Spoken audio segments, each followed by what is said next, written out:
My husband's assistant accidentally sent me their vacation photos.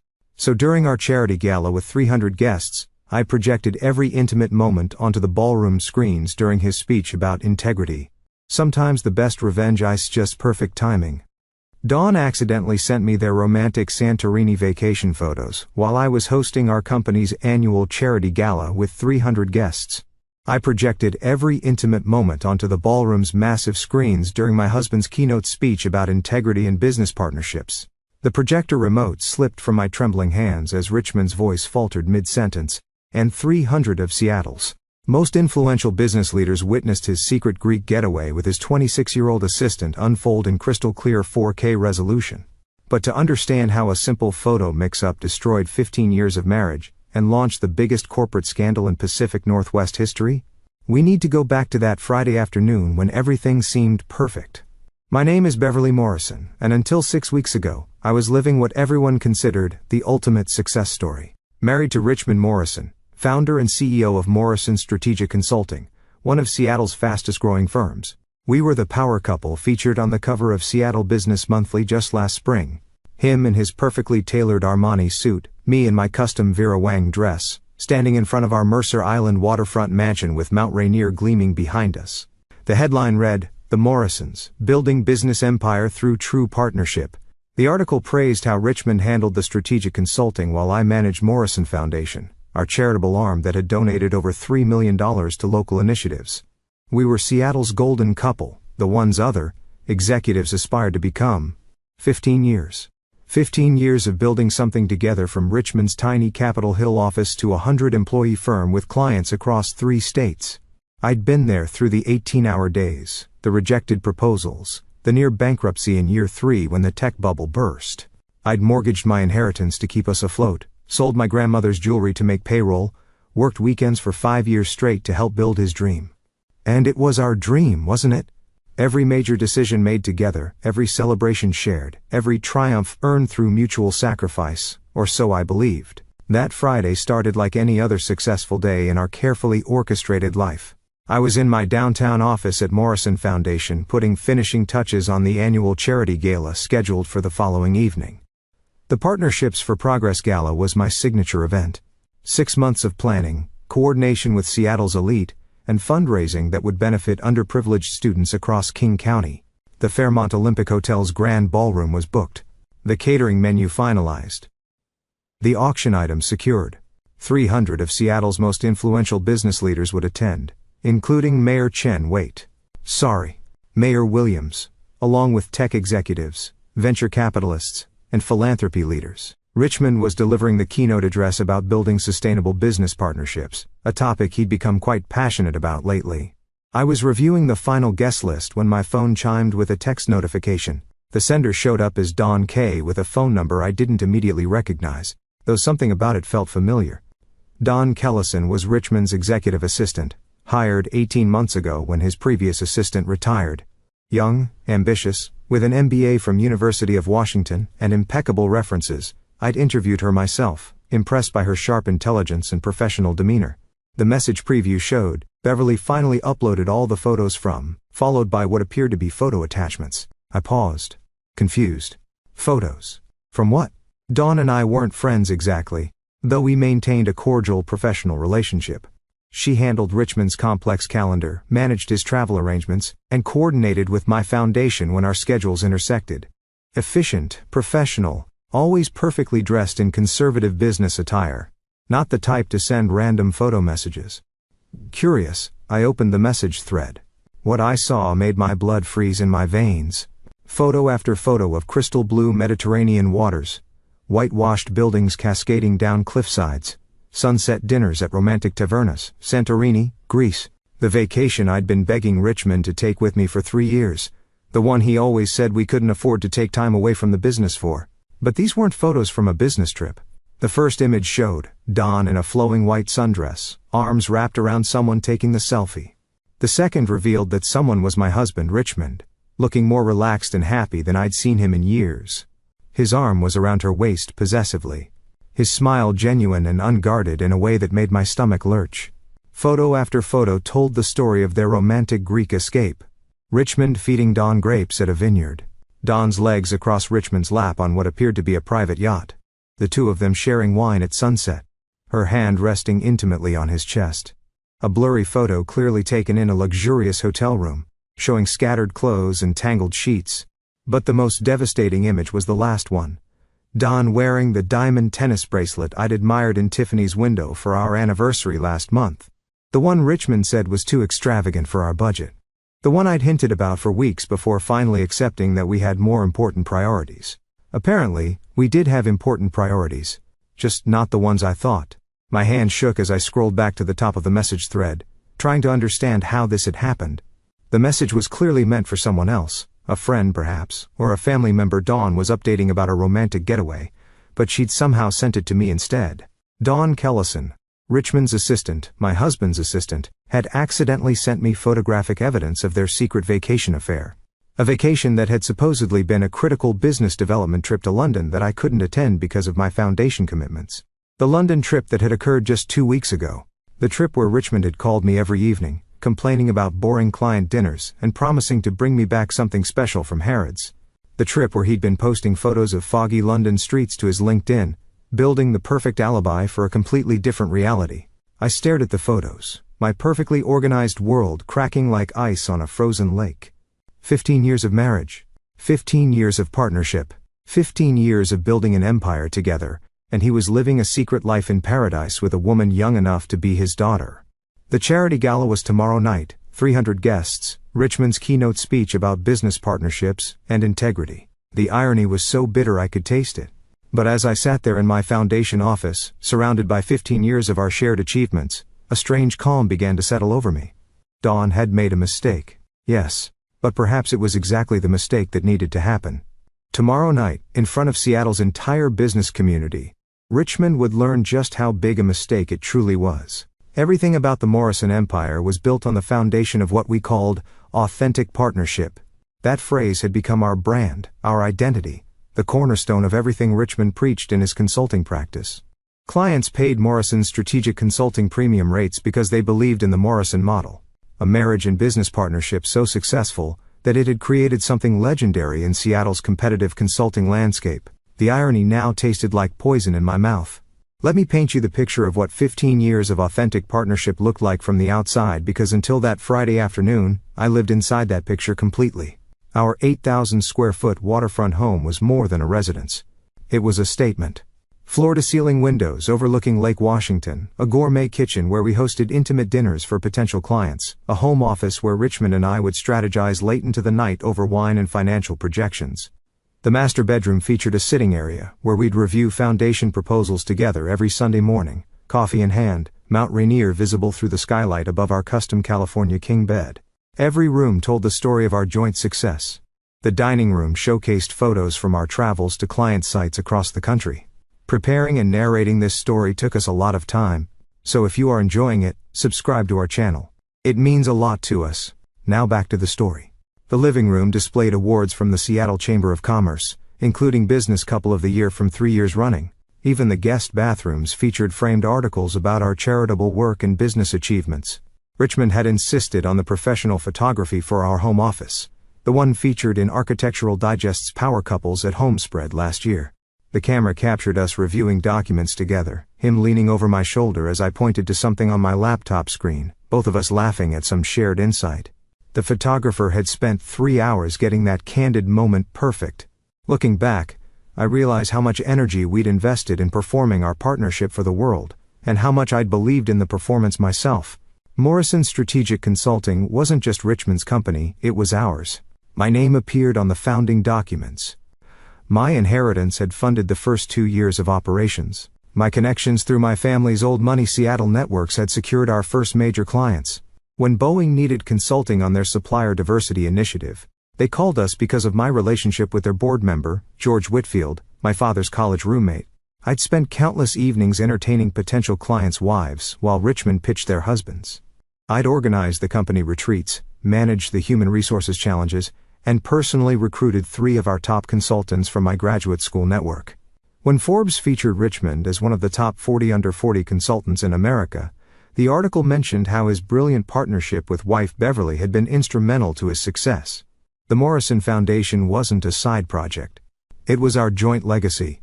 Every year we decide together which causes to support, which galas to sponsor, which board positions I should accept to maximize our impact and visibility. Richmond always said the foundation was my domain, but in reality, every major decision required his approval because our personal finances and business finances were so intertwined.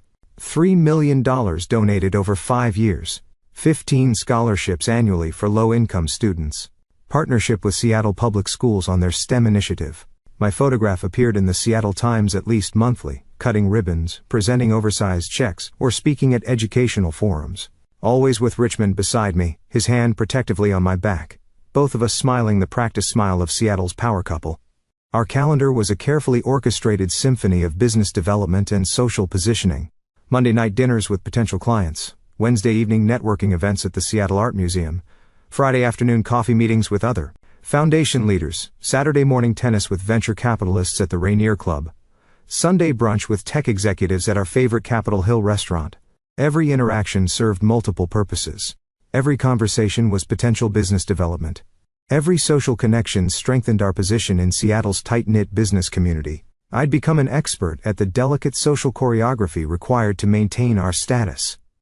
I knew which wine to serve to impress the Amazon executives, which restaurant to suggest for courting the Microsoft team, which charity auction would position us alongside the tech billionaires' wives. My closet was organized by function, client, dinners, foundation events, casual networking, formal galas. Richmond and I moved through Seattle's elite social circles like professional dancers, each of us knowing our role perfectly. He'd charm the men with business insights and golf stories. I'd cultivate the women with shared interests in art, education, and charitable giving.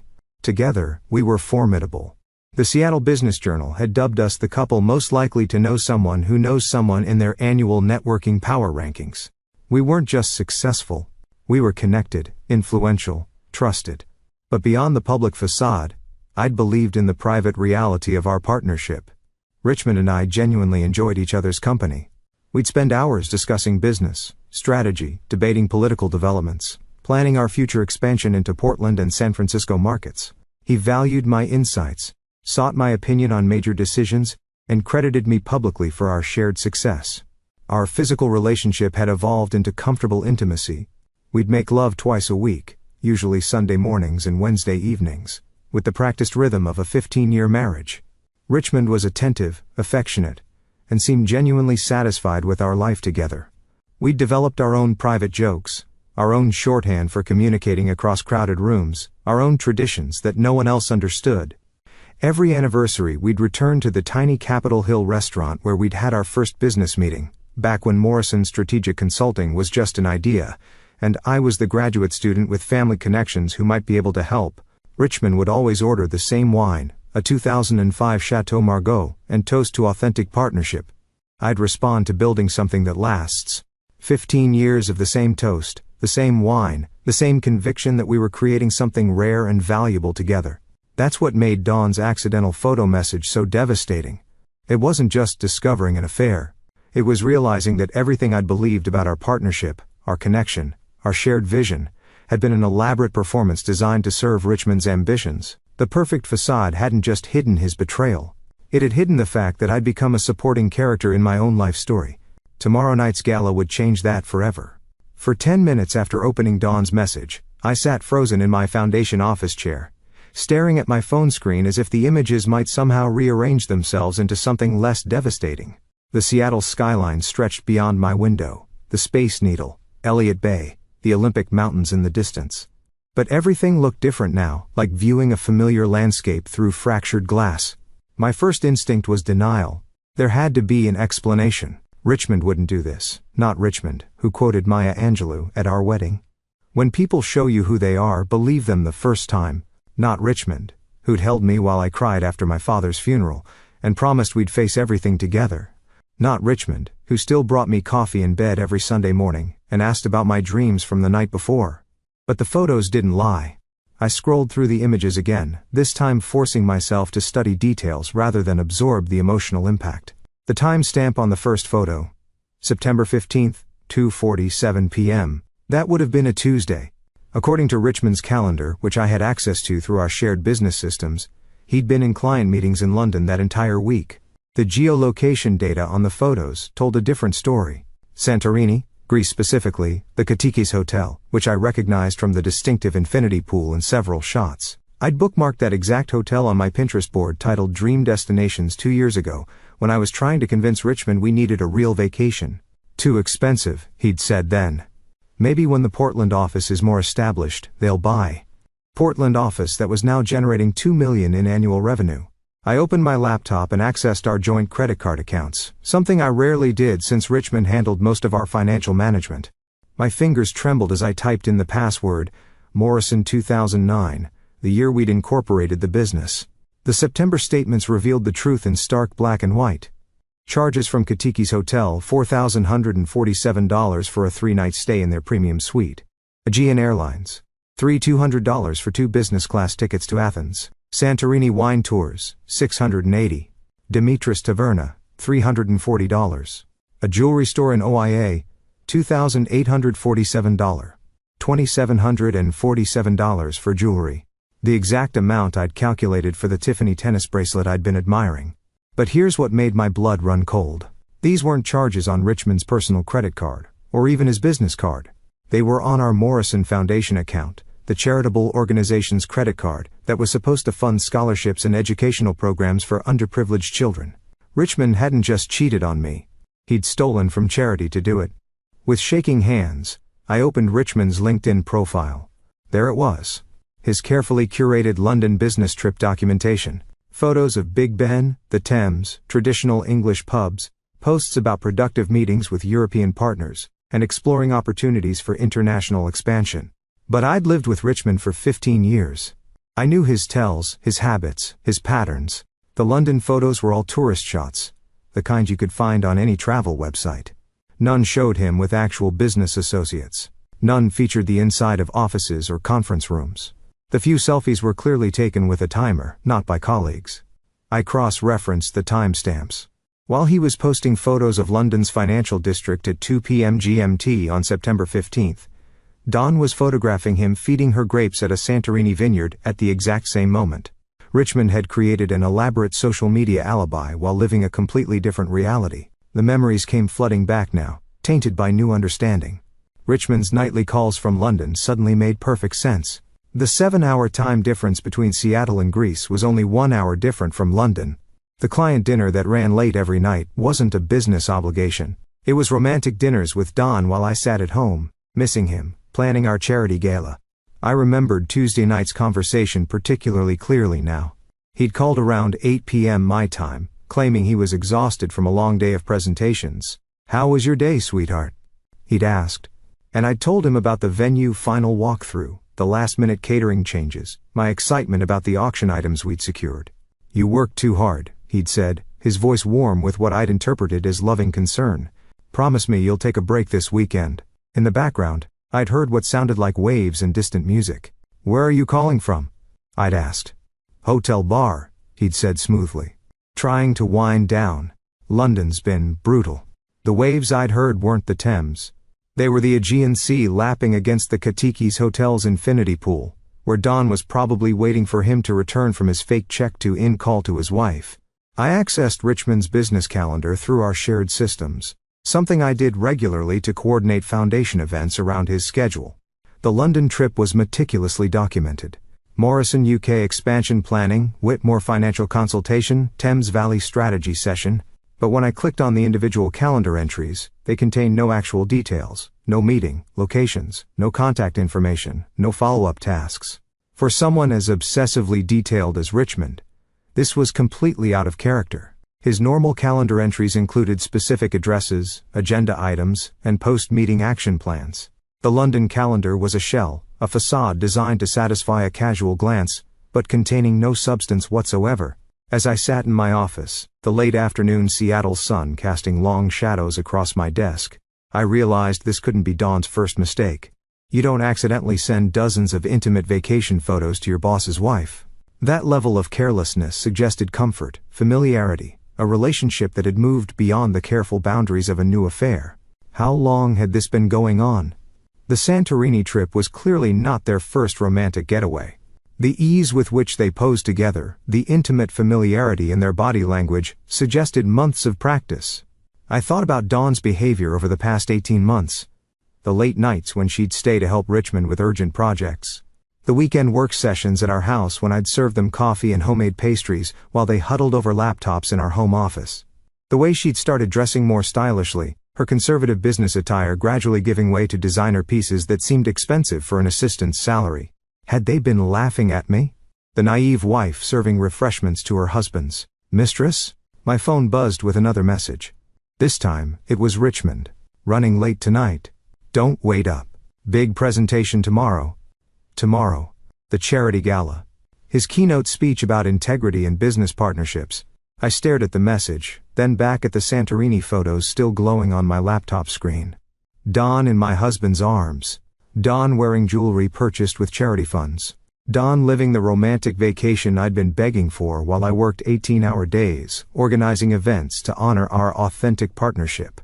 For 15 years, I'd been the supporting character in Richmond's success story, the devoted wife, the charitable foundation manager, the perfect social hostess who enhanced his reputation and opened doors through her family connections.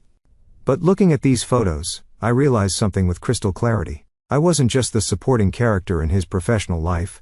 I was the mark in his personal con game. Tomorrow night, that would change. 300 of Seattle's most influential business leaders would gather to celebrate partnerships and progress. Richmond would stand at that podium, talking about integrity and authentic collaboration, while his mistress sat in the audience, probably wearing more jewelry purchased with stolen charity funds.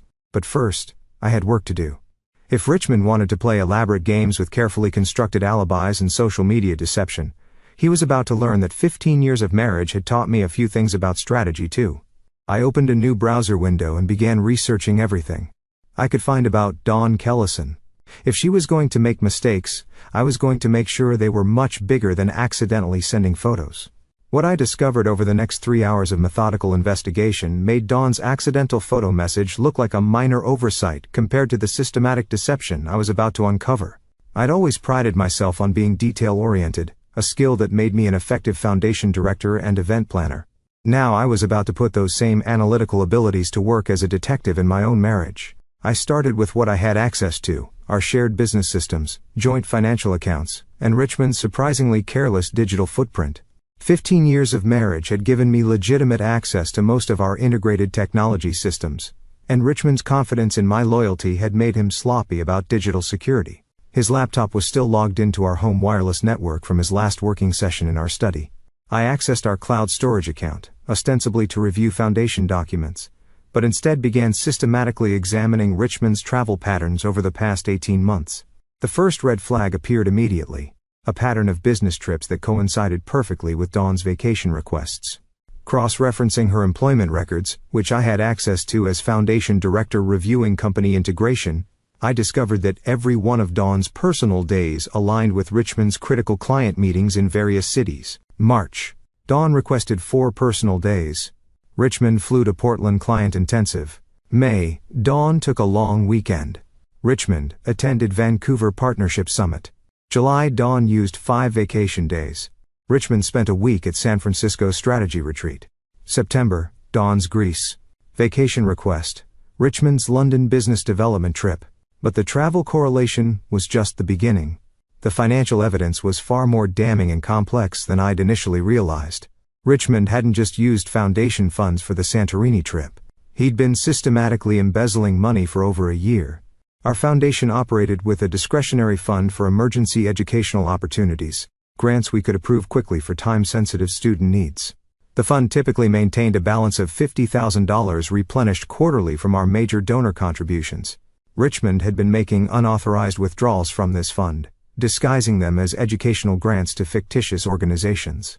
Seattle Youth Leadership Development received $15,000 in March, the same month he and Dawn traveled to Portland. Pacific Northwest Student Excellence Initiative was awarded $12,000 in July, precisely the cost of their San Francisco getaway. The fictitious organizations were sophisticated forgeries. Richmond had created fake websites, registered domain names, and established bank accounts that looked legitimate on cursory inspection. But when I dug deeper, every organization traced back to a single registered agent, Emmett Vance Consulting. a business entity I'd never heard of. But that was clearly connected to Richmond. Armed with Richmond's travel schedule and Dawn's vacation requests, I began calling hotels directly. I'd learned from 15 years of event planning that hospitality staff often remembered unusual guest situations, especially when charm and persistence were applied correctly. The Nantucket Beach Resort confirmed that Mr. and Mrs. Morrison had stayed in their presidential suite in March, except Mrs. Morrison wasn't me. The description matched Dawn perfectly. Young, blonde, approximately 26 years old, very affectionate with Mr. Morrison. The Four Seasons Vancouver verified a similar booking in May. The Ritz-Carlton San Francisco had records of an extended stay in July, complete with spa treatments, charged to the room and romantic dinner reservations for two. Each hotel detail painted the same picture. Richmond wasn't just having an affair with Dawn. He was introducing her as his wife, creating an alternate reality where their relationship was legitimate and established. Richmond's LinkedIn profile told one story, but Dawn's Instagram account, which I accessed through mutual business connections, revealed another. While Richmond posted carefully curated business content, Dawn's personal account showed glimpses of luxury experiences that far exceeded her assistant's salary, designer handbags photographed in upscale restaurants, wine tastings at exclusive venues, weekend getaways to expensive resorts, and tellingly, several photos where a masculine hand or partial figure appeared in frame, always cropped to avoid revealing the man's identity. But the watch, the wedding ring, the familiar sleeve of Richmond's favorite jacket were unmistakable. Dawn had been documenting their entire relationship on social media, just carefully enough to avoid direct identification, but obviously enough that anyone looking would understand she was involved with someone wealthy and established. I called Morrison's Strategic Consulting's office manager, Mila Torres, under the pretense of coordinating next week's foundation board meeting. Mila had worked for the company for 8 years and was famously observant about office dynamics. "Oh, Beverly. I'm so glad you called," Mila said immediately. "I've been wanting to talk to someone about some concerns." My heart stopped. What kind of concerns? Well, it's probably nothing. But Dawn's been different lately. More confident, I suppose. She's been making decisions about Richmond's calendar that she never used to make, and she's been quite resistant when I've tried to coordinate with you directly about his schedule, Mila continued, her voice dropping conspiratorially. And there have been some unusual expense reports, travel costs that don't quite add up, restaurant bills for two, when Richmond claims to have been dining alone with clients. I processed the company credit card statements, and some of these charges are questionable. By 8 p.m. that Friday evening, I'd assembled a comprehensive picture of systematic betrayal that went far beyond a simple affair. Richmond and Dawn had been operating as if they were married, using my foundation's funds to finance their parallel life, while I unknowingly provided the perfect cover story. Richmond's business trips weren't just alibis for romance. They were elaborate fantasy getaways where he could play house with his young mistress, introducing her as his wife and using stolen charity money to fund their luxury lifestyle. But perhaps most devastating was realizing how long this had been going on. 18 months of calculated deception.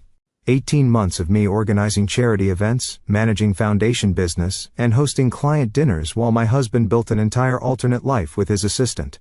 Tomorrow night, 300 of Seattle's business elite would gather to celebrate partnerships and progress.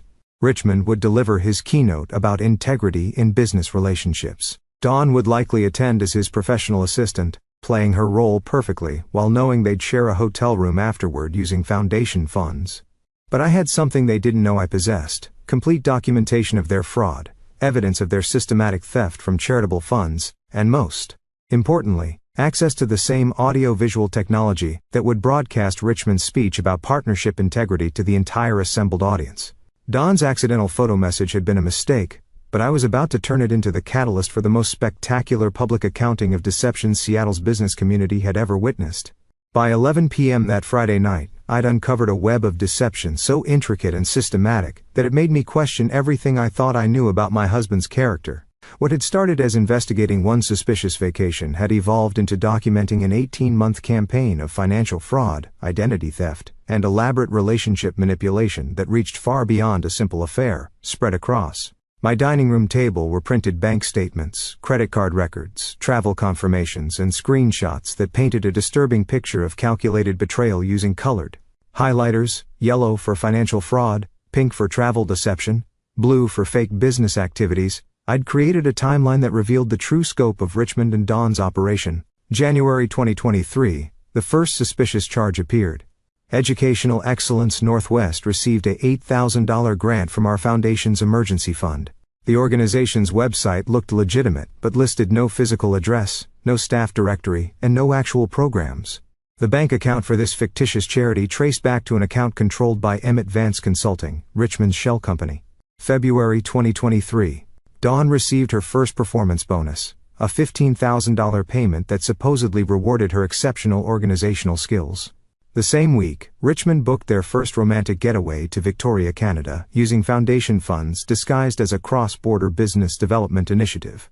March through September 2023, the pattern accelerated. Every 6 to 8 weeks, a new fake charity would receive a substantial grant ranging from $10,000 to $25,000. Within days, Richmond and Dawn would embark on another business trip to luxury destinations across North America and Europe. The financial sophistication was impressive and terrifying. Richmond hadn't just stolen money, he'd created an entire parallel accounting system that could withstand casual scrutiny, while systematically embezzling over $180,000 from charitable funds intended for disadvantaged students. But the financial fraud was only part of the story. My investigation revealed that Richmond and Dawn had been living as husband and wife during their travels, complete with fake identification and carefully constructed backstories. Dawn's Instagram posts, when examined chronologically, showed her gradually adopting elements of my identity. She'd started wearing her hair in my signature style. Her clothing choices began mirroring my aesthetic preferences. Most disturbingly, she'd been photographed wearing replicas of jewelry Richmond had given me during our early marriage years, pieces she couldn't possibly afford on her assistant's salary.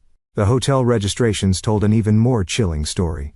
At each destination, they'd checked in as Mr. and Mrs. Morrison, with Dawn using a fake ID that listed her as Beverly Morrison. Richmond had somehow obtained fraudulent identification documents that allowed his mistress to literally assume my identity while they played house across the country. During their San Francisco trip in July, they'd attended a charity auction at the Museum of Modern Art as the Morrisons, bidding on expensive artwork and socializing with other wealthy couples. Dawn had worn a dress identical to one I'd worn to a Seattle charity event the previous year, styled her hair exactly like mine, and even adopted my mannerisms based on the event photos I found on the museum's social media accounts. They weren't just having an affair. Richmond was systematically replacing me with a younger version while using my own foundation's money to finance the transition. The investigation revealed that Richmond's business trips weren't random romantic getaways.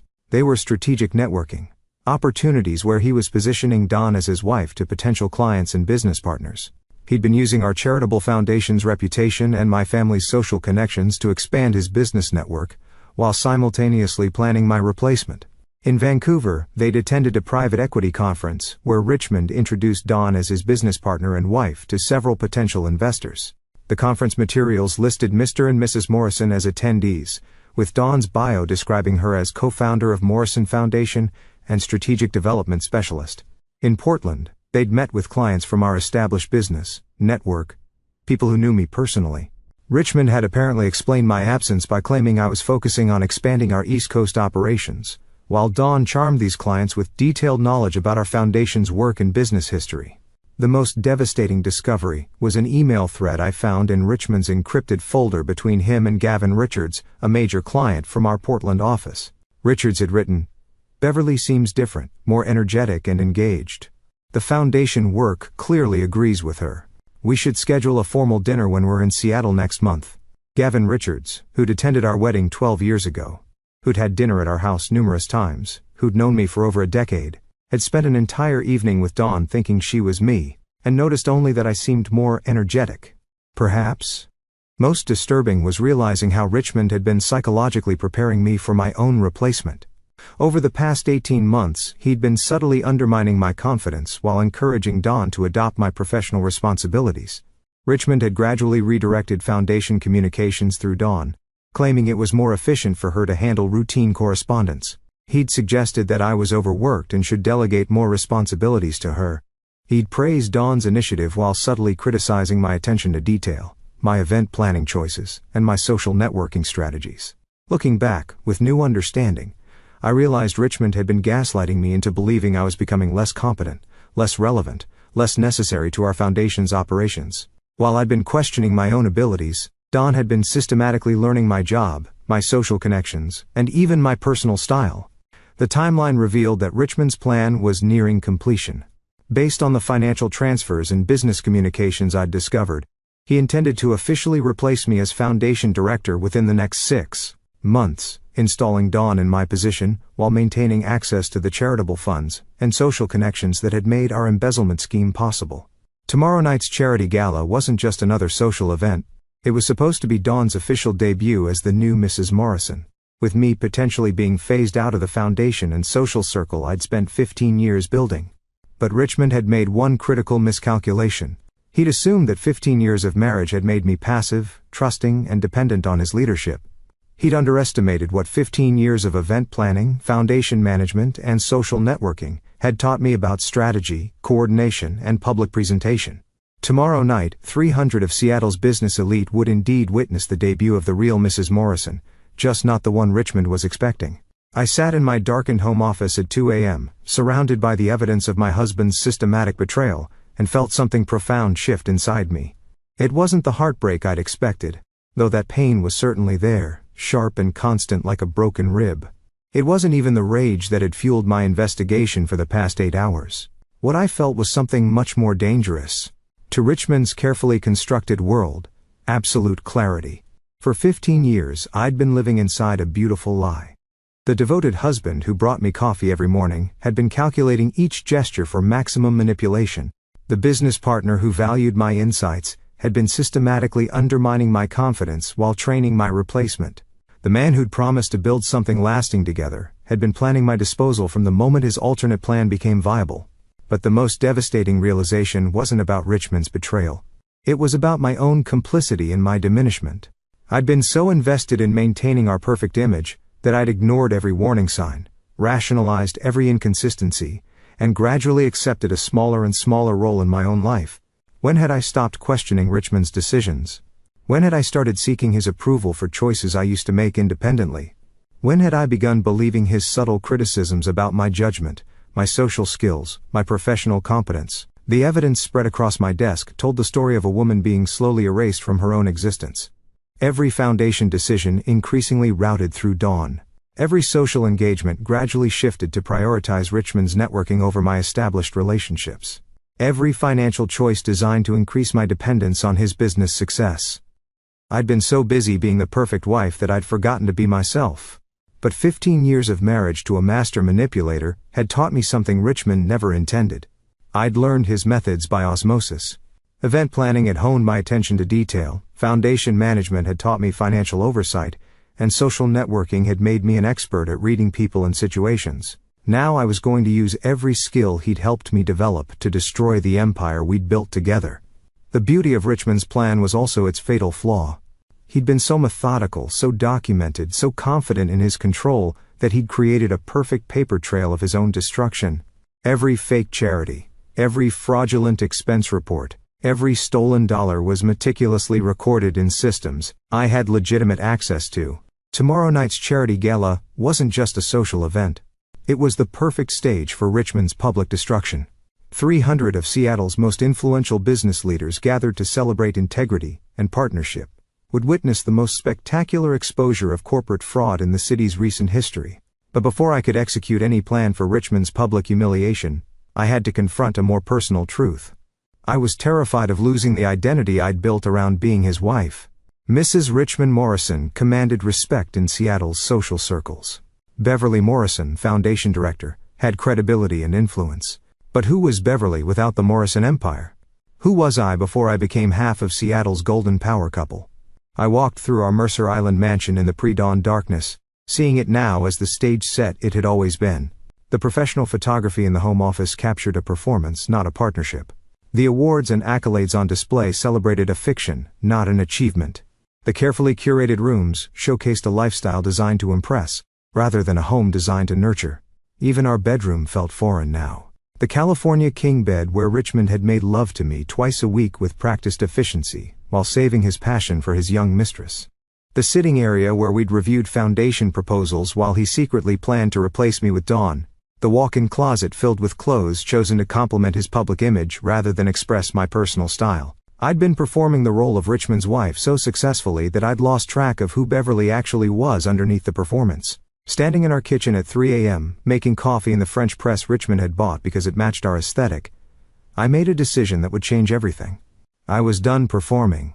Tomorrow night I would give Seattle's business community the most authentic performance of my life, the revelation of who Richmond Morrison really was. But more importantly, I would begin the process of discovering who Beverly really was, underneath 15 years of careful image management. I opened my laptop and began drafting a different kind of plan. Not just the public exposure of Richmond's fraud, but the strategic dismantling of everything that had made his deception possible. If he wanted to replace me, he was welcome to try. But he would do it without access to my family's money, my social connections, or the foundation I'd built with my own reputation and relationships. The Morrison empire had been built on the foundation of my inheritance, my social networks, and my family's credibility. Richmond had been so focused on stealing foundation funds and training Don to mimic my social role that he'd forgotten a crucial detail. The empire's true foundation belonged to me, not him. By dawn, I drafted a comprehensive strategy that went far beyond exposing Richmond's affair. I would systematically reclaim every asset, every relationship, and every opportunity he'd appropriated for his parallel life with Dawn. The legal dissolution of our marriage would be swift and financially devastating for him. The professional consequences would end his consulting career.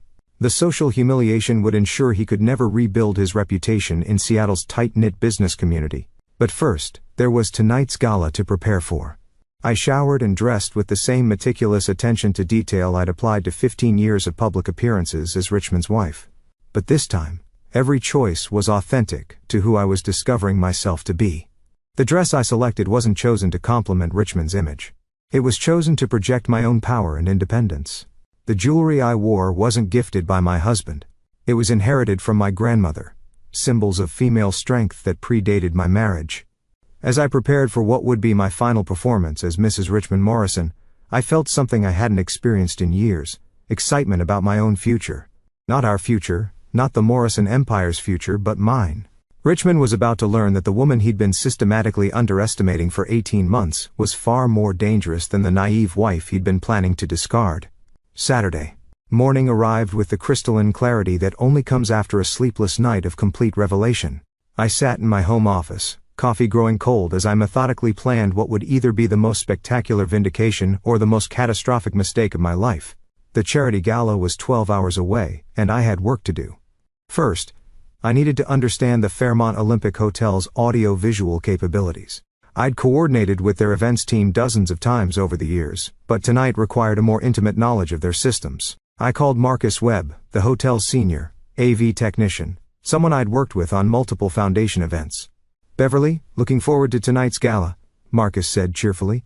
"Everything's set up exactly as you specified. The 85-inch 4K displays, the wireless presentation system, the backup projectors. Your husband's keynote should look spectacular." "Marcus, I need to ask a technical question," I said carefully.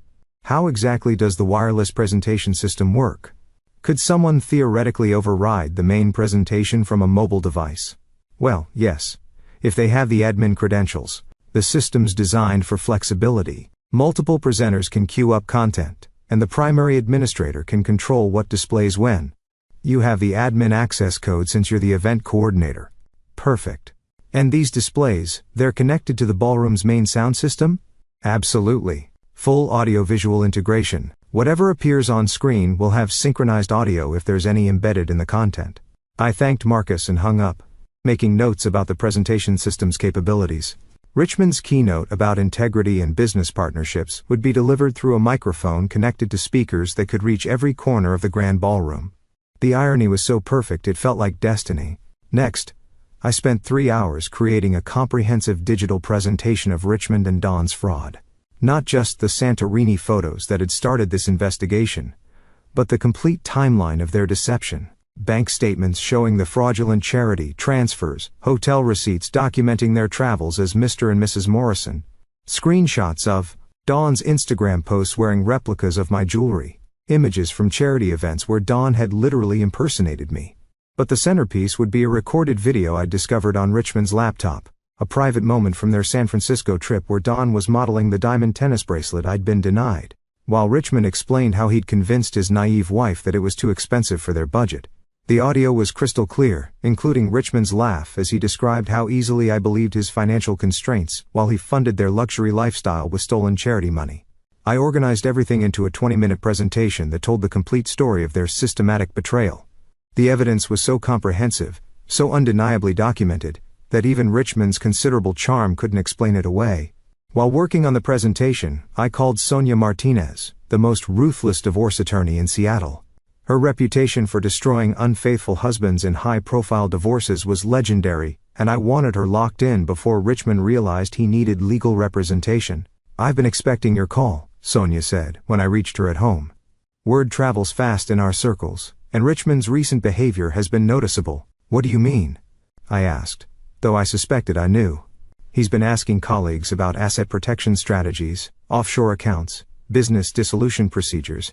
The kind of questions that suggest someone's preparing for a contentious divorce. He's been planning this exit for months, Beverly." The confirmation that Richmond had been strategically preparing to abandon our marriage while I planned charity events was almost liberating. No more guilt about destroying his reputation. No more hesitation about the nuclear option I was contemplating.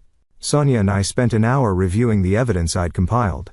The embezzlement charges alone would be enough to destroy him professionally and financially, but combined with identity fraud, tax evasion, and breach of fiduciary duty, Richmond was looking at potential criminal charges that could result in years of prison time. The guest list for tonight's gala read like Seattle's business and social elite directory. 300 of the most influential people in the Pacific Northwest, including venture capitalists, tech executives, media personalities, and political leaders. The kind of crowd that could make or break reputations with a single conversation. I carefully reviewed the seating arrangements I'd meticulously planned months ago.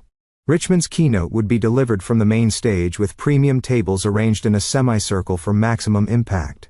The Morrison Foundation's board members were seated at the head table, including my family members who'd been instrumental in providing the seed funding Richmond had been embezzling.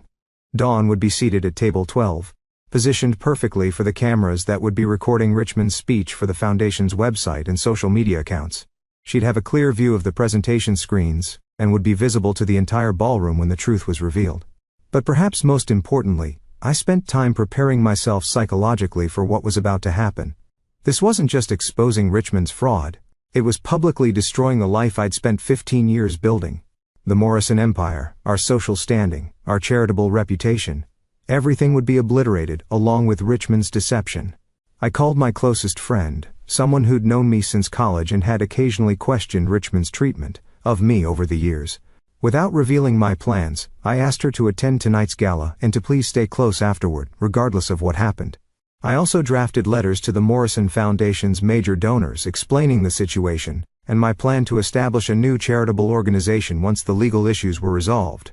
I wouldn't let Richmond's fraud destroy the good work we'd accomplished for disadvantaged students, even if it meant starting over from scratch. As afternoon approached, I made final preparations for what would be the last public appearance of Mr. and Mrs. Richmond Morrison. I'd chosen my outfit carefully, the midnight blue Valentino dress I'd worn to our 10th anniversary celebration, back when I still believed we were building something beautiful together. Tonight, it would serve as a farewell to the woman I'd been, and a debut for who I was becoming. The presentation was loaded onto my phone, ready to upload to the hotel's wireless system at the precise moment Richmond began speaking about integrity and authentic partnerships. The legal documents were prepared for filing Monday morning. The evidence was organized for immediate delivery to law enforcement. Richmond had spent 18 months methodically planning my replacement and disposal. Tonight, I would show him what 15 years of underestimating me had cost him. In 6 hours, Seattle's business elite would witness either the most spectacular vindication or the most catastrophic implosion in the city's social history. But for the first time in years, I wasn't afraid of the outcome. Whatever happened next, it would be authentically mine. The Fairmont Olympic Hotel's grand ballroom had never looked more magnificent, and I'd never felt more dangerous.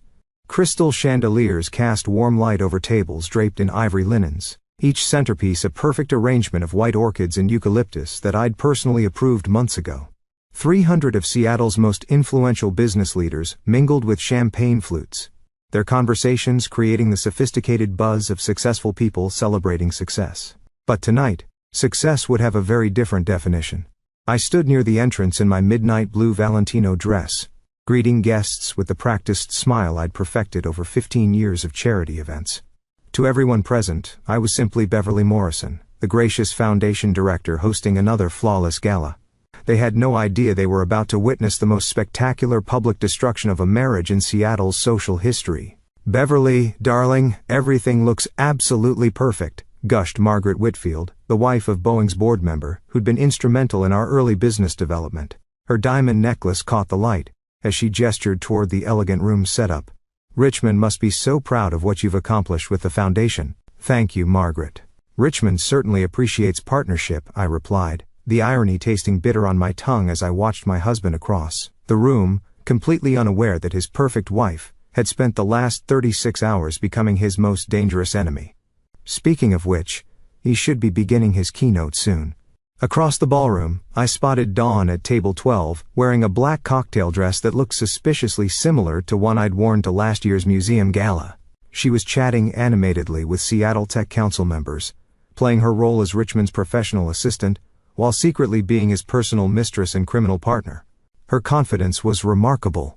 18 months of stealing my husband, my identity, and my foundation's money had given her quite the sense of security. She had no idea that every person she was charming tonight would soon see her vacation photos with my husband, purchased with money stolen from children's education funds. Richmond stood near the head table, working the room with his trademark charisma. He looked distinguished in his custom tuxedo, every inch the successful CEO that Seattle's business community admired. His silver cufflinks, a gift from my family when he made partner, gleamed as he gestured while speaking to venture capitalists about authentic business partnerships. He caught my eye across the room and smiled, raising his champagne flute in a small salute to our partnership, the same smile he'd given me every morning for 15 years while planning my systematic replacement, the same charm he'd used to convince me I was overreacting to his increasingly suspicious behavior. If only he knew that his devoted wife had spent the last 36 hours transforming into the person who would destroy everything he'd built through 15 years of calculated manipulation. "Ladies and gentlemen," the hotel's events coordinator announced through the discreet wireless microphone system I'd personally specified during planning, "please take your seats. Mr. Richmond Morrison will begin his keynote address in 5 minutes." The announcement triggered a wave of movement across the ballroom as 300 guests made their way to their assigned tables. I'd spent weeks perfecting the seating arrangements, major donors near the front, media representatives strategically positioned for optimal photography angles, and Dawn placed precisely where the cameras recording Richmond's speech would capture her reaction when her world exploded. I felt for my phone in my evening clutch, ensuring the presentation was ready to upload. My hands were surprisingly steady. 15 years of public speaking and event management had trained me well for moments of high pressure. But tonight was different. Tonight, I wasn't performing Richmond's version of Beverly Morrison. Tonight, I was about to reveal exactly who I really was underneath 15 years of careful image management. As guests settled into their seats, I made my way to the lighting booth where Marcus Webb was making final adjustments to the audio-visual system. The same system I'd coordinated the installation of 2 years ago, never imagining I'd someday use it to broadcast my husband's crimes to Seattle's entire business elite. "Everything ready for Mr. Morrison's presentation?" I asked, my voice casual, despite the adrenaline coursing through my veins. "Absolutely, Mrs. Morrison. The wireless system is active, and your admin credentials are loaded. The 85-inch displays are crystal clear. 4K resolution means every detail will be visible from anywhere in the ballroom. Whenever you're ready to begin the presentation, it'll display automatically on all screens." "Perfect. And Marcus?" "No matter what happens during the presentation, please don't interrupt the system until I give you the signal." He looked puzzled, but nodded. "Of course, Mrs. Morrison. Whatever you need." I walked back toward the main ballroom, watching Richmond approach the podium as applause filled the space. He looked confident, relaxed, completely unaware that his wife was about to destroy everything he'd built through 15 years of calculated manipulation and criminal activity. The irony was so perfect it felt orchestrated by fate itself. Richmond Morrison, who'd built his career preaching about authentic partnerships while systematically betraying every principle the phrase represented, was about to be exposed by the very technology and event planning expertise his wife had developed to support his success. "Good evening, everyone," Richmond began, his voice carrying clearly through the sound system I'd specified. Tonight, I want to talk to you about something that's been central to my success, the power of authentic partnership. I opened my phone and accessed the hotel's presentation system. One touch of the screen would replace Richmond's carefully prepared slides about business integrity with a comprehensive exhibition of his systematic fraud and betrayal. Richmond continued, his voice warm with practiced sincerity. True partnership requires transparency, mutual respect, and absolute trust. It demands that we hold ourselves accountable to the highest standards of integrity, especially when no one is watching. I touched the screen. The projector remote was about to slip from more than just Richmond's hands. His entire carefully constructed world was about to shatter like champagne crystal on a ballroom floor. The first image that appeared on the ballroom's massive 85-inch screens was Dawn in her flowing white sundress, arms wrapped around Richmond on a cliff overlooking the crystalline waters of Santorini, both of them laughing with the carefree joy of lovers on a romantic holiday. The collective gasp from 300 guests was audible even over Richmond's amplified voice, which faltered mid-sentence about absolute trust. What the hell? Richmond spun toward the screens, his wireless presentation remote clattering to the floor as his face drained of color.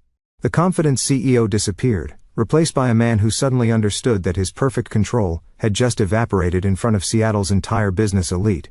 But I wasn't finished. I was just getting started. The second slide appeared with devastating clarity. Dawn wearing the diamond tennis bracelet I'd admired for months, the same bracelet Richmond had claimed we couldn't afford. Beside the image, the credit card statement showed the $2,147 purchase charged to Morrison Foundation's charitable account intended for student scholarships. "Turn it off," Richmond hissed into his microphone, his panic broadcasting to every corner of the ballroom. "Beverly, turn it off now." The third slide was even more damning. Hotel receipts from their San Francisco getaway, showing a $3,200 charge to the Morrison Foundation for the presidential suite at the Ritz-Carlton. The same weekend Richmond had told me he was visiting potential donors for our scholarship program. I remained standing near the lighting booth watching 300 of Seattle's most influential people process what they were seeing in real time. Margaret Whitfield had her hand pressed to her chest in shock, her champagne flute forgotten on the table. The tech executives at Table 5 were already pulling out their phones to photograph the screens. Boeing's board members were exchanging horrified glances, understanding immediately what this meant for their business relationship with Morrison Strategic Consulting. Dawn had gone completely white, shrinking into her chair as if she could disappear from the ballroom entirely, but there was nowhere to hide from 85-inch screens displaying her intimate moments with my husband to 300 witnesses. The fourth slide was perhaps the most devastating, a video clip I discovered on Richmond's laptop from their San Francisco trip. Dawn modeling the stolen bracelet, while Richmond's voice played through the ballroom's state-of-the-art sound system. My naive wife actually believed I couldn't afford it. She has no idea how much money flows through the foundation accounts. She's so trusting. It's almost pathetic. The silence in the ballroom was deafening. 300 people sat frozen, watching Richmond Morrison, Seattle's golden boy of consulting, the man who, just been preaching about integrity and authentic partnerships, exposed as a systematic fraud and embezzler on the screens behind him. "This is taken out of context," Richmond shouted, abandoning the podium and striding toward me, his carefully modulated speaking voice replaced by desperate panic. "Beverly has had some emotional difficulties lately. This is a complete fabrication." But the evidence kept rolling, each slide more damning than the last. Bank statements showing 18 months of fraudulent charitable grants to fictitious organizations. Photos of Dawn and Richmond registered as Mr. and Mrs. Morrison at luxury hotels across the country. Screenshots of Dawn's Instagram posts documenting their lavish lifestyle funded by money stolen from disadvantaged students. Hotel security guards moved discreetly toward Richmond as he approached me, their presence a reminder that the Fairmont staff were trained to handle disruptions. But Richmond stopped short when he saw my expression. Calm, resolved, completely in control of a situation that was spiraling beyond his ability to manipulate. 15 years, I said, my voice carrying clearly across the nearby tables as guests strained to hear every word. 15 years of building this foundation to help disadvantaged students, and you've been stealing from them to fund your affair and criminal enterprise. The next slide appeared. A comprehensive financial summary showing that Richmond and Dawn had embezzled over $180,000 from the Morrison Foundation over 18 months, using the money to finance luxury vacations while posing as husband and wife, and building a money laundering operation that stretched across 3 states. Dawn bolted from her table, pushing through the stunned crowd toward the ballroom exit. her designer heels clicking frantically against the polished floor. But photographers from the Seattle Business Journal and local society magazines were already positioned near the doors, their cameras capturing every moment of her humiliated retreat. The woman who'd spent 18 months stealing my identity was about to become the most photographed scandal in Seattle's social history. The audience erupted in a buzz of horrified conversations as the final slides continued displaying. Board members from multiple charitable organizations were pulling out phones to call their financial officers. Venture capitalists were already calculating the business implications of being associated with Richmond's firm. Social media was lighting up as guests. Liv tweeted the most spectacular corporate fraud exposure in Pacific Northwest history. Richmond stood in the center of the ballroom, his carefully constructed reputation disintegrating in real time as 300 witnesses absorbed the full scope of his betrayal. The man who'd built his career on integrity and authentic partnerships had been exposed as a systematic criminal in the most public forum possible. Mayor Williams was already speaking quietly with his security detail, understanding that what we were witnessing wasn't just marital drama. It was documented corporate fraud that required immediate legal intervention. FBI agents would be called before the evening ended. The projector remote lay forgotten on the stage floor, but the damage was complete and irreversible. Seattle's business elite had witnessed the Morrison Empire's spectacular collapse, and there would be no recovering from this level of public humiliation and criminal exposure. As chaos erupted around us, I felt something I hadn't experienced in 15 years: complete authenticity. For the first time since my wedding day, I wasn't performing a role or managing appearances. I was simply Beverly Morrison, finally telling the truth about who my husband really was.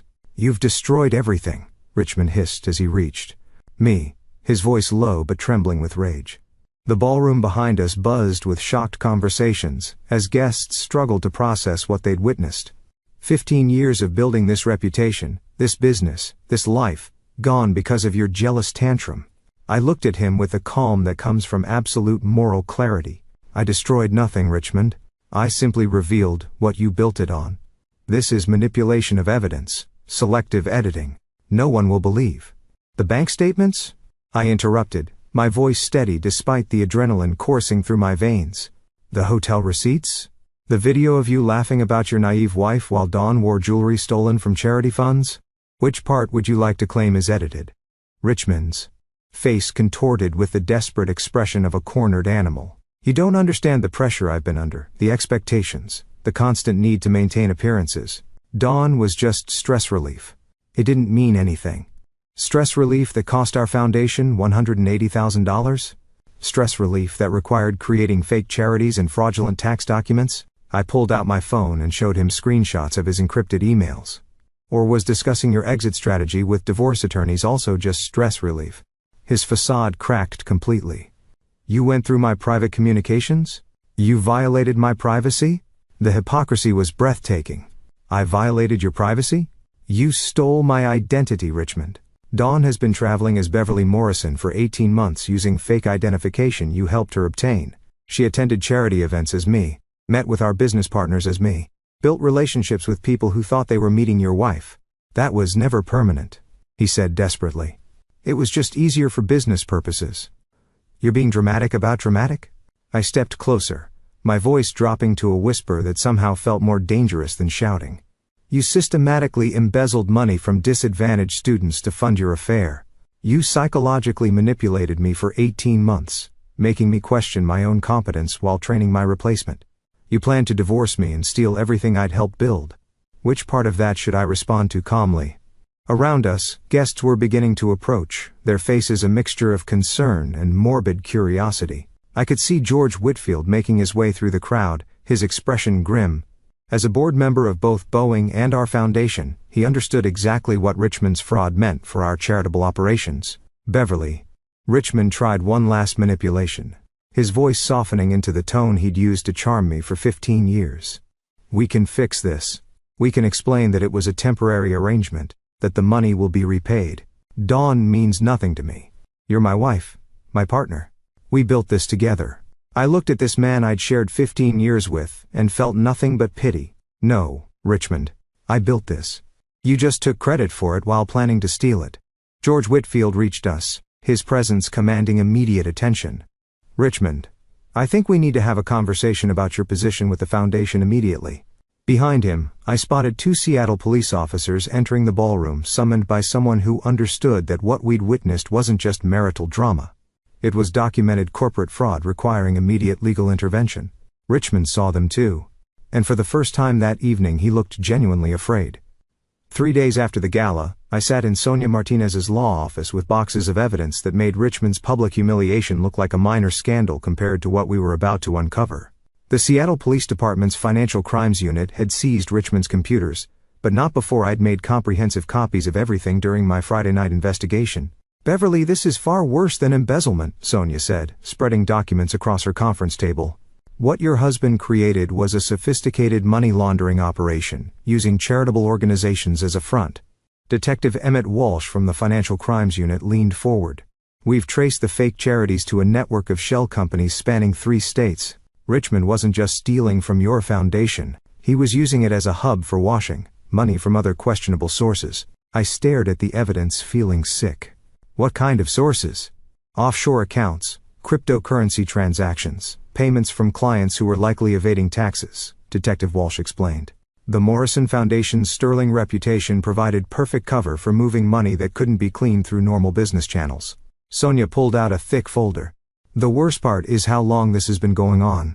We found evidence dating back 7 years, not 18 months.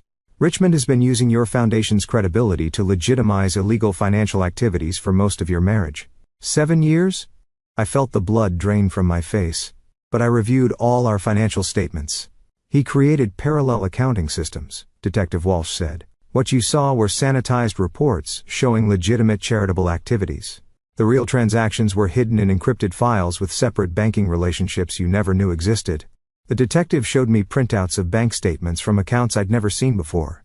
Morrison Foundation Relief Fund, Educational Excellence Northwest, Pacific Student Development Initiative, all organizations that appeared legitimate but were actually conduits for moving dirty money.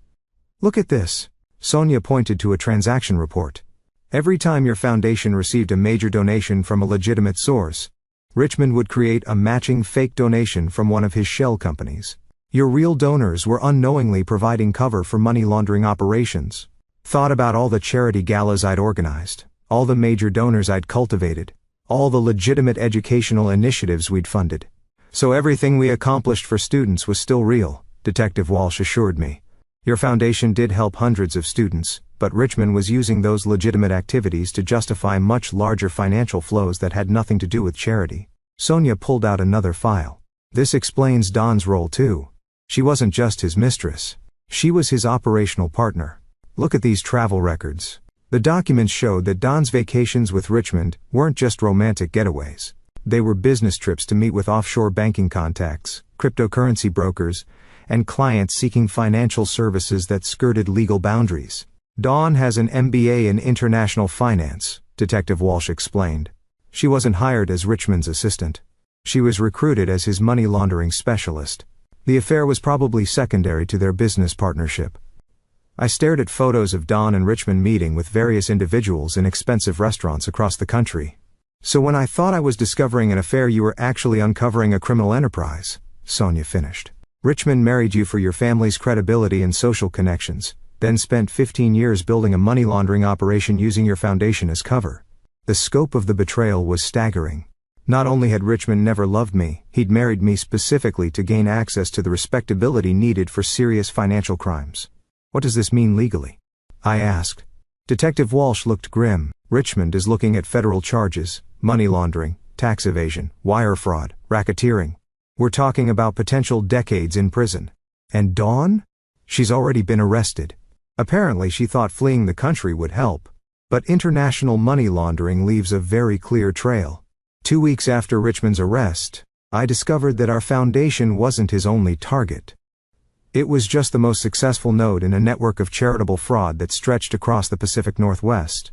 The FBI's investigation had uncovered a systematic operation that exploited the trust and credibility of multiple nonprofit organizations.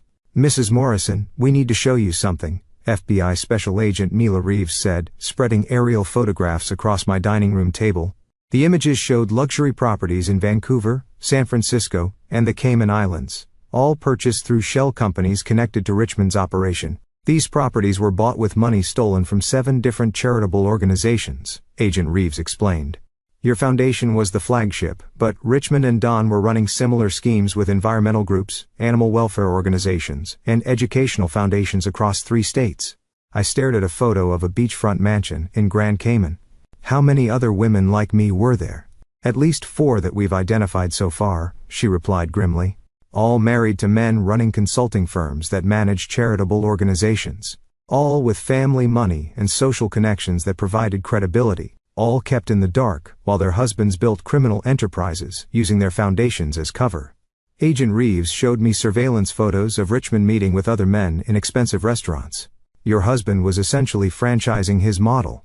He taught other consultants how to marry into established families, gain control of charitable organizations, and use them for money laundering operations.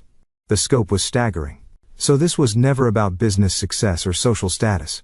It was about creating the perfect cover for financial crimes, she confirmed. Richmond specifically targeted you because your family's reputation in Seattle made the Morrison Foundation above suspicion.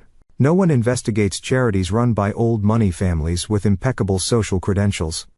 I learned that Don wasn't Richmond's first criminal partner either. Over the past 7 years he'd worked with 3 different women, all recruited for their financial expertise and willingness to participate in illegal activities. Dawn was simply the most recent and most ambitious. The other wives, I asked, did they know? 2 of them suspected something, but were too afraid to investigate. One discovered the truth, and was threatened into silence. You're the first who decided to fight back publicly. Agent Reeves pulled out a thick file. Because of your courage in exposing this at the gala, we've been able to unravel the entire network. Without that public revelation forcing Richmond to panic and attempt to destroy evidence, we might never have discovered how extensive this operation was. The investigation had revealed that Richmond's network had stolen over $3 million from charitable organizations, money that should have funded education, environmental protection, and social services across the region. Hundreds of legitimate projects had been compromised or canceled because of their systematic theft. What happens to the other foundations? I asked. Most will be able to recover once we seize the criminal assets. The properties, the offshore accounts, the luxury items. Everything will be liquidated and returned to the legitimate charitable organizations they robbed. But perhaps most disturbing was learning that Richmond had been planning to expand the operation nationally. They'd identified potential targets in major cities across the country, wealthy women with family foundations who could be manipulated into providing cover for increasingly sophisticated financial crimes. You stopped something that was about to become much larger, Agent Reeves said. Your decision to expose Richmond publicly prevented this network from expanding to victimize dozens of other foundations and hundreds of other families. I realized that Don's accidental photo message hadn't just exposed one affair. It had unraveled a criminal conspiracy that threatened the integrity of charitable giving throughout the Pacific Northwest. 1 month after the Gala disaster, I sat across from Seattle's top federal prosecutor, reviewing the criminal case that would likely send my husband to prison for the next 20 years. But more importantly, I was building a strategy to ensure that none of the other victims in Richmond's network would face the financial devastation that typically follows charitable fraud scandals. Mrs. Morrison, your cooperation has been instrumental, U.S. Attorney Gavin Holbrook said, closing a thick file. But I want to prepare you for what's coming. Richmond's defense team will try to paint you as a co-conspirator who's now attempting to avoid responsibility. I'd expected this. Richmond's new attorney, expensive enough to suggest he'd hidden more money than we'd initially discovered, had already leaked stories to friendly reporters suggesting I'd known about the financial irregularities all along. My documentation proves otherwise, I replied, sliding across a folder. Every decision I made regarding foundation finances has a paper trail showing Richmond's approval was required. Every major transaction I initiated can be traced to his explicit authorization. Sonia Martinez, my divorce attorney, leaned forward. Beverly's been documenting everything meticulously since this started. We have recordings of Richmond threatening her, attempting to manipulate her testimony, and offering bribes through intermediaries to remain silent. Recordings. Attorney Holbrook looked intrigued. Richmond apparently believed that 15 years of marriage had made me helplessly dependent on his guidance, I explained. He kept calling me from jail, providing detailed instructions about how to manage the federal investigation. He never considered that someone who'd organized hundreds of charity events might understand the value of documentation. The recordings were devastating to Richmond's defense. In his own voice, he'd admitted to the systematic embezzlement, explained how he'd psychologically manipulated me to prevent discovery, and outlined plans to intimidate other victims in his network to prevent them from cooperating with federal investigators. What about asset recovery? I asked. This was the crucial issue. 7 charitable organizations had been devastated by Richmond's network, and hundreds of legitimate programs faced cancellation unless we could recover the stolen funds. This is where your background becomes invaluable, Attorney Holbrook said. We need someone with credibility in the nonprofit sector to coordinate the victim organizations, help track down hidden assets, and eventually oversee the distribution of recovered funds. I'd been hoping he would ask. Over the past month, I'd been quietly networking with the other victimized foundations, building relationships with their boards, and developing a comprehensive strategy for institutional recovery that went far beyond simple financial restitution. I've already been working with the other organizations, I admitted. We've formed an informal consortium to share information, coordinate legal strategies, and develop better oversight procedures to prevent future fraud. Sonia smiled. Beverly's essentially created a new consulting specialty, helping charitable organizations recover from systematic fraud. She's already been approached by nonprofits in Portland and San Francisco who've discovered similar vulnerabilities. The irony wasn't lost on me. Richmond had spent 15 years using my social connections and organizational skills to facilitate criminal activity. Now I was using those same abilities to help victims recover from his crimes and prevent similar fraud from destroying other charitable organizations. There's something else, Attorney Holbrook said, producing another file. We've identified other women in similar situations across the country. Wives of men running charitable organizations who've discovered financial irregularities but are afraid to come forward because of threats, intimidation, or financial dependence. I thought about the 4 other wives Agent Reeves had mentioned. Women who'd suspected their husband's criminal activities but felt powerless to act. They need support, legal protection, and probably most importantly, proof that they can survive financially and socially after exposing their husband's crimes. Exactly.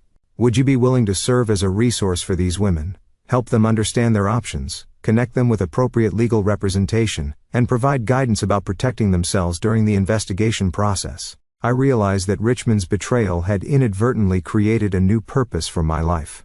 Instead of being the perfect wife facilitating someone else's success, I could help other women escape similar situations and rebuild authentic lives from the wreckage of their marriages.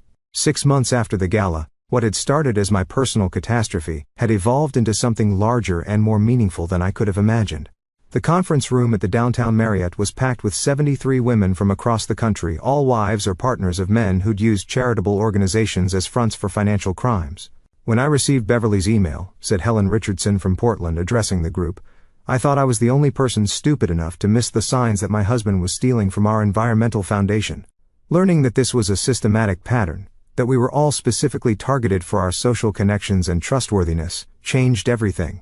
I watched these women, executives, community leaders, philanthropists, as they shared stories eerily similar to my own.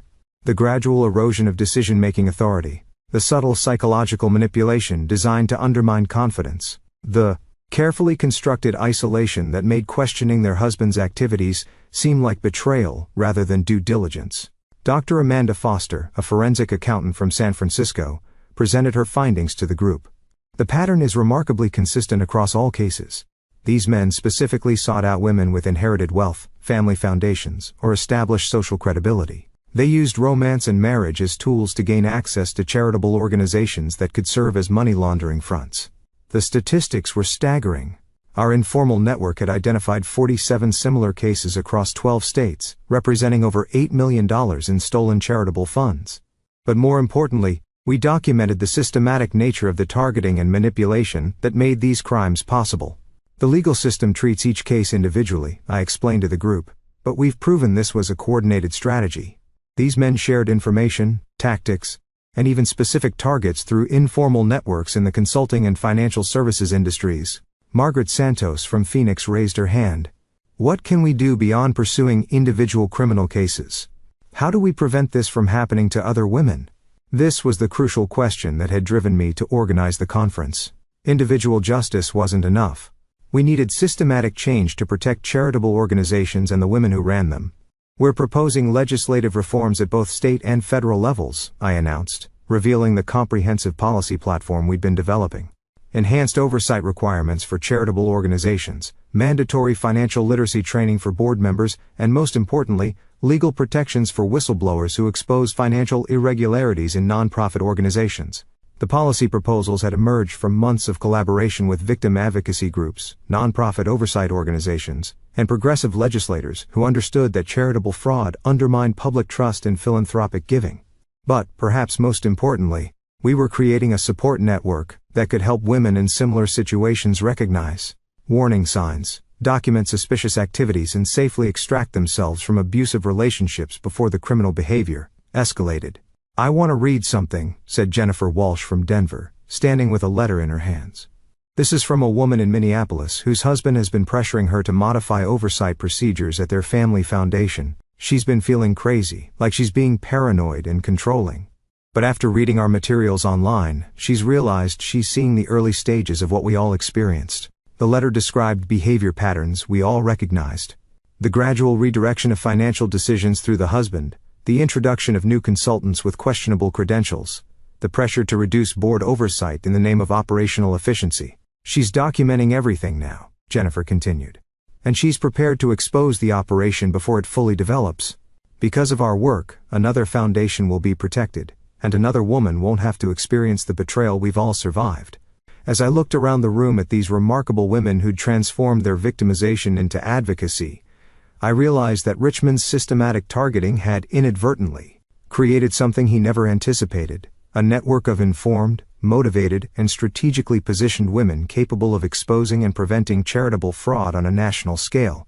9 months after the gala, I stood in the reception area of my new office building in downtown Seattle, reading the brass nameplate that still felt surreal: Morrison Recovery Group, Nonprofit Fraud Prevention and Victim Advocacy. What had started as my personal nightmare had become a thriving consulting firm specializing in protecting charitable organizations from the exact type of systematic ABP Richmond had perfected. "Beverly, your 2 p.m. appointment is here," my assistant announced. I'd hired Sarah Chen, not to be confused with anyone Richmond might have known, specifically because she had a background in forensic accounting and absolutely no connections to Seattle's traditional nonprofit community. My appointment was Victoria Martinez, the daughter of a prominent Portland family whose environmental foundation had been infiltrated by someone using Richmond's playbook. Unlike me, Victoria had caught the warning signs early, but she needed help documenting the evidence and safely extracting her organization from the criminal operation. "I can't believe how similar the pattern is," Victoria said, reviewing the checklist we developed for identifying charitable fraud operations: the gradual takeover of financial decisions, the pressure to reduce board oversight, the introduction of new consultants with impressive credentials but questionable backgrounds. Over the past 6 months, Morrison Recovery Group had consulted with 37 charitable organizations across the Pacific Northwest, helping them identify vulnerabilities, strengthen oversight procedures, and in several cases, expose ongoing fraud before it caused devastating damage. "The most important thing," I explained to Victoria, "is that you're not alone, and you're not crazy. These operations are specifically designed to make intelligent, capable women question their own judgment. That's how they prevent detection." But perhaps most rewarding was the call I'd received the previous week from the Department of Justice. Our work documenting the systematic nature of charitable fraud had contributed to federal legislation requiring enhanced oversight and whistleblower protections for nonprofit organizations. The Morrison-Richardson Act, named for me and Helen Richardson from Portland, would be signed into law next month. "There's something else I want to discuss," I told Victoria. "We're launching a training program for women who want to help other victims of charitable fraud. It's part legal advocacy, part crisis counseling, part forensic accounting. We call it the Authentic Partnership Program." The irony of the name wasn't lost on me. Richmond had spent 15 years talking about authentic partnership while systematically betraying every principle the phrase represented. Now I was building something that actually embodied those values. My phone buzzed with a text from my new romantic interest, David Torres, a public defender I'd met through the Victim Advocacy Network. Unlike my relationship with Richmond, this one was built on genuine mutual respect, shared values, and complete financial transparency. David had insisted on signing a relationship agreement that explicitly protected my business assets and decision-making autonomy. "I want to show you something," I told Victoria, pulling out a photo from my desk drawer. It was from last month's first annual Charitable Fraud Prevention Conference, showing 73 women who'd survived similar betrayals, now working together to protect other organizations and empower other women. A year ago I thought discovering my husband's affair was the worst thing that could happen to me, I said. I had no idea it was actually the beginning of the most meaningful work I'd ever do. Victoria smiled, the first genuine expression of hope I'd seen from her since she'd arrived. So there really is life after this kind of betrayal? Not just life, I replied. Purpose, authenticity, and the kind of success that can't be stolen, because it's built on your own abilities, rather than someone else's manipulation. Through the window of my office I could see Elliott Bay and the Olympic Mountains beyond. The same view I'd had from the Morrison Foundation office, but everything looked different now. Clearer, more honest, finally mine. 18 months after the gala, I was reviewing client files in my office, when Sarah announced that Richmond was on the phone. He'd been released on bail pending appeal. His conviction for federal racketeering and money laundering charges under review by a higher court. I hadn't spoken to him since his sentencing 6 months earlier. Beverly, we need to talk. His voice sounded different, smaller, less commanding than the man who'd once dominated every conversation. I'm at the Starbucks across from your office. Please just give me 10 minutes. Against my better judgment I agreed. Curiosity perhaps, or maybe the need for closure that comes from facing your past with the confidence of who you've become. Richmond looked older, thinner, his once perfect appearance diminished by 18 months of legal battles in public. Disgrace. He'd lost the commanding presence that had made him Seattle's golden boy of consulting. Now he just looked like what he'd always been underneath, a mediocre man who'd built his success on manipulation and theft. You look well, he said as I sat across from him. Successful. I've been reading about your consulting firm in the business journals. What do you want, Richmond? I want to explain, to apologize, to help you understand that everything I did was motivated by love, by wanting to build something worthy of you and your family's reputation. I studied his face, looking for any trace of the charm that had once convinced me he was my perfect partner. You embezzled $3 million from charitable organizations to fund money laundering operations. Which part of that was motivated by love? The pressure, Beverly. You don't understand the pressure of living up to the Morrison name, of trying to be worthy of your family's legacy. I made mistakes, but I was trying to build something that would make you proud. The psychological manipulation was still there, refined by 18 months of practice with defense attorneys and prison counselors. The attempt to make me responsible for his choices, to frame his crimes as misguided devotion rather than calculated exploitation. Richmond, I've spent the past year and a half helping other women recognize exactly this type of manipulation. You targeted me specifically because my family's reputation would provide cover for your criminal activities. You never loved me. You loved what I could do for your operation. His expression shifted, the mask of remorse slipping to reveal something harder underneath. Fine. You want honesty? You were perfect for what I needed. Naive, trusting, socially connected, and just insecure enough to let me manage the details while you played the gracious hostess. If you'd been smarter, none of this would have worked. There it was. The truth he'd hidden behind 15 years of performed affection and partnership rhetoric. Thank you, I said, standing to leave.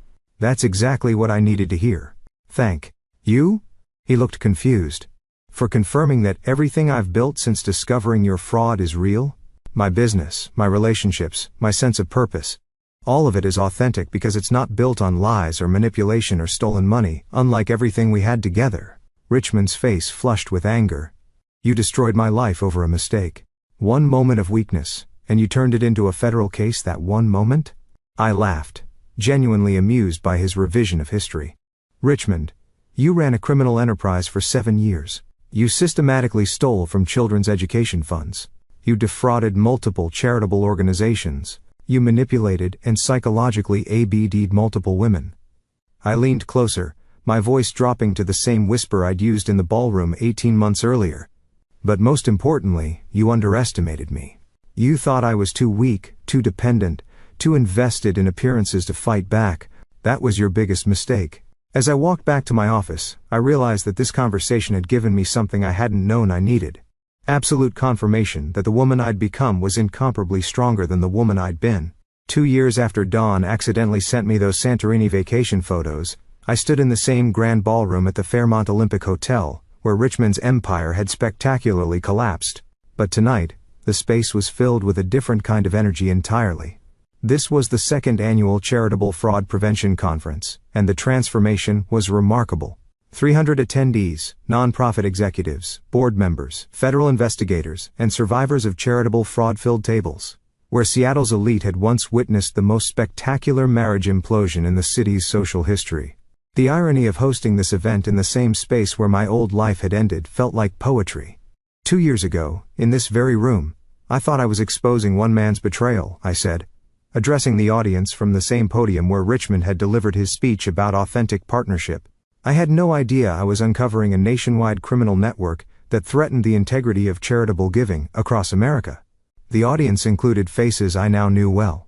Helen Richardson from Portland, whose environmental foundation had recovered completely and now served as a model for fraud prevention.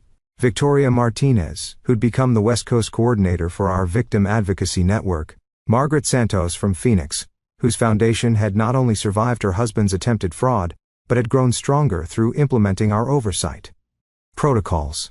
But perhaps most meaningful were the newer faces. Women who'd contacted us before their husbands' criminal operations had fully developed. Women who'd recognized the warning signs and taken action to protect their organizations before devastating damage occurred. The Morrison-Richardson Act has now been implemented in 43 states, I continued, providing legal protections for whistleblowers and requiring enhanced oversight for charitable organizations. We've documented the prevention of over $12 million in attempted fraud, protecting hundreds of legitimate charitable programs from criminal exploitation. David Torres sat at the front table, smiling with the pride of someone who understood exactly how far I'd traveled from the woman who'd been performing the role of Richmond's perfect wife. Our relationship had evolved into something I'd never experienced before, a genuine partnership built on mutual respect, shared values, and complete emotional honesty. We'd moved in together 6 months ago after extensive conversations about financial boundaries, career priorities, and personal autonomy. David had insisted on signing a comprehensive relationship agreement that protected both our individual assets and decision-making independence. Unlike my marriage to Richmond, this relationship enhanced my personal strength rather than diminishing it. But perhaps most importantly, I said, concluding my speech, we've proven that systematic betrayal can become the foundation for systematic empowerment. Every woman who recognizes manipulation tactics becomes capable of helping others. Every organization that strengthens oversight procedures becomes a model for institutional integrity. As applause filled the ballroom, I looked out at an audience of people committed to protecting charitable organizations and empowering victims of financial fraud. The same space where Richmond had been exposed as a criminal now hosted an annual conference dedicated to preventing the crimes he'd perfected. After the event, I walked through Seattle's streets with David, past the Morrison Foundation office that now housed a small law firm, past the coffee shop where Richmond had made his pathetic attempt at reconciliation, past all the locations that had once defined my world as Mrs. Richmond Morrison. "Any regrets?" David asked as we reached the waterfront, Elliott Bay stretching out before us under a canopy of stars. I thought about Dawn's accidental photo message, the moment that had shattered my perfect facade and revealed the criminal enterprise underneath. Only that it took me 15 years to discover who I really was. Dawn had made a mistake, all right. But it had been the best mistake of my life. The woman who'd spent 15 years performing the role of the perfect wife had died in that ballroom. 2 years ago, the woman who'd emerged from the wreckage was finally, authentically, uncompromisingly mine. Up next, thanks for watching. Take care, good luck.